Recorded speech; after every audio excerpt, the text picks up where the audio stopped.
guys absolutely loved the Waterfall showcase and got above 150 likes, so as promised, I am dropping the tutorial so you guys can build it for yourself. Yes, so here we have this waterfall, and this waterfall is created with something called FMBE. Wait there, Fantasy, but what actually is FMBE? FMBE in short is basically a fox holding a block where we can manipulate the size or the rotation and so on using variables that are tied to certain play animations. Like for example, if we do slash play animation at e type equals the fox animation dot parrot dot moving, we can actually manipulate the x position of the fox using the variable v dot wing underscore flap. And this uses a lot of different effects to actually make this look good. For example, the animation basically kind of loops constantly, so you don't have to spawn an infinite amount of foxes. As well as there's quite a lot of entities here actually to make this work, which is also why I added a rendering system, which basically means if I go out of render distance right now, as you guys might be able to tell, as you guys can see, the particle is way less kind of like heavy in a way, right? So it kind of just kills all the foxes and removes those, right? If there's no entities close by, and only keeps the smoke particle effect, which makes this way less laggy, and it still looks good from a distance because you can't really tell where the FMBE or the glass particles are from over here. But if we move back in render, we might be able to actually see this if we pace over. As you can see, they spawn back in, and we have the particles back. And this is basically to make this as optimized as possible to make to basically make no lag, or not no lag, but way less lag than if you had no rendering system. So I can go back out here again. You guys can probably see from here, if you look closely, that they disappear. And it still looks good, the waterfall itself, in my opinion, even if you're far away. And then if we just walk normally without actually just flying full speed, we probably won't even see the foxes spawn back in. Or we can actually still see them. But as you can see here, this looks very good. And of course you can tweak the amount of distance before you want it to render in. But let's get straight into the tutorial. So here we are by the commands, and just to let you guys know, this is fully vanilla with only commands in Minecraft Bedrock Edition. But let's get straight into the tutorial. So the first thing you're going to need is a scoreboard named timer. So to get this scoreboard, what you got to do is go into the chat and type in /scoreboard objectives, add timer dummy, press enter, and you're good to go. For me, it says I already have an objective, but that is because I've already added it before to actually make this whole system works. So let's get straight into the first kind of part, which is setting up the FMBE. And this might be kind of heavy to do because there's a lot of text in these, but when you first have these set up, you basically never got to type them again in any creation that uses FMBE ever again, basically. So first up here, of course, it's going to be on always active. I just had a lever and put that on, but you can put it on always active, of course. No text, and this is the first command. Then we have this one right here. Then we have this command. And this one. And if you guys want to kind of copy these commands, or I already have a world on this, of course, as well, a world file, so you can download these commands, not for the whole waterfall, but for these FMBE, you can just go into my Discord and get these easily. And this one, and this one, and all these work for if you have the tag block, which comes us to the next part, kind of the still kind of setup for the FMBE. First up here, we just TP the fox itself, then we give it invisibility, and then after that we just add the tag block to the fox. And if you don't want any fox to get the tag block or do the block thingy, you can specify a name, for example, or anything like that, of course. Then here we have the spawn egg for this one to work, the waterfall spawn egg. So if we, like, for example, just press this down, as you can see, it will start summoning the smoke effect very easily and very versatile, instead of actually having to do it kind of manually, right? So the first one here just tests for something called waterfall. Then of course summons the arm stand hammer blocks up. And actually I'm going to kill this right here, it's annoying me.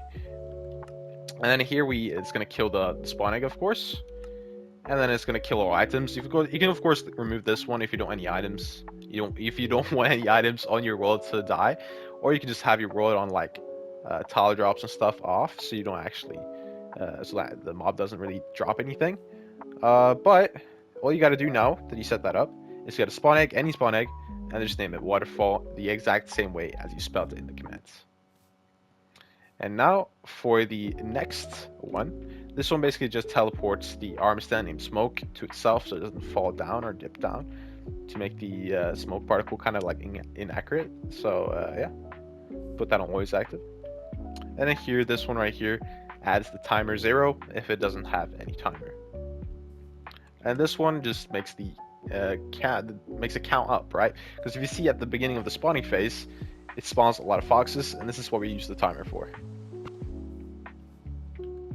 So that was the first one, and now this one.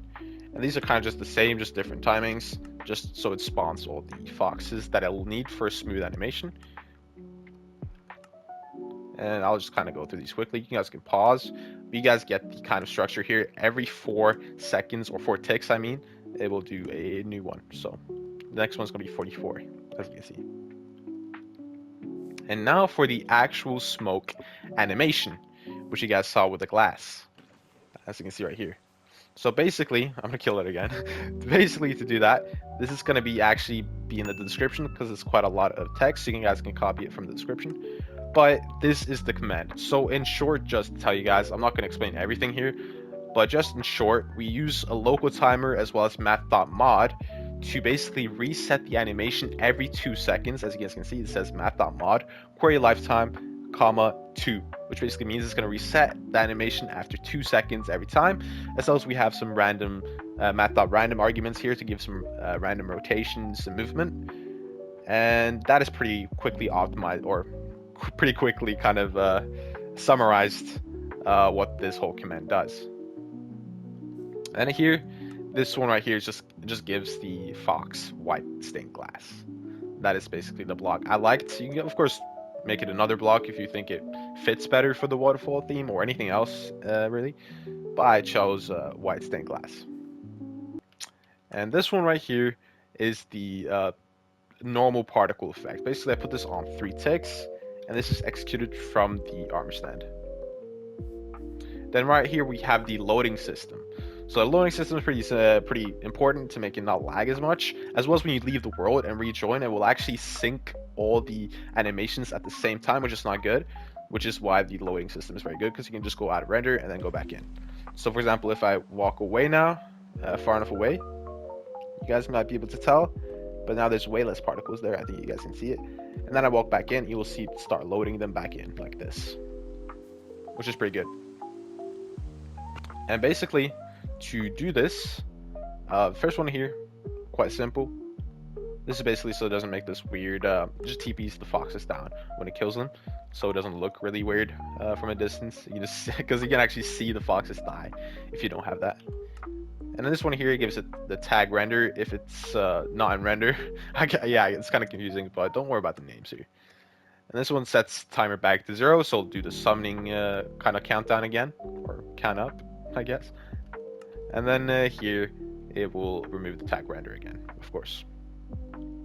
And now this one right here, it's not really muted, oh my god, what am I saying? It's not really needed, but this basically just mutes the fox's noise, so it doesn't start like barking or whatever a fox does, you know, make all the noises.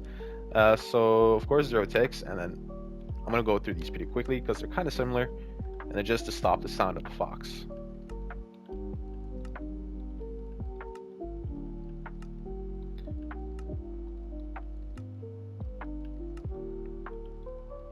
Then finally, these 3 are for the waterfall sounds, which I actually liked a lot. If we just spawn one, you can't tell me this does not sound like a waterfall. In my opinion, I did quite a good job for the sounds. Of course, you can customize it, but I like this a lot. So first one right here, 5 ticks, and this is ambient.weather rain. Then next up is 20 ticks, and this is liquid water. And then the final one here, 5 ticks, is random.fizz, and it sounds like this, which sounds pretty good in my opinion. Now that you got all the commands finished, you can basically just go over to your waterfall. I usually just place some blocks like this so I can get the positions easier. And I just spawn the spawn egg like this on these blocks. Boom, and then I remove these blocks. Oh, can I? Oh, I missed. And there we go. We got a beautiful waterfall in 0 seconds, basically. But yeah, I hope you guys enjoyed this video, and I'll see you guys next time. Peace out.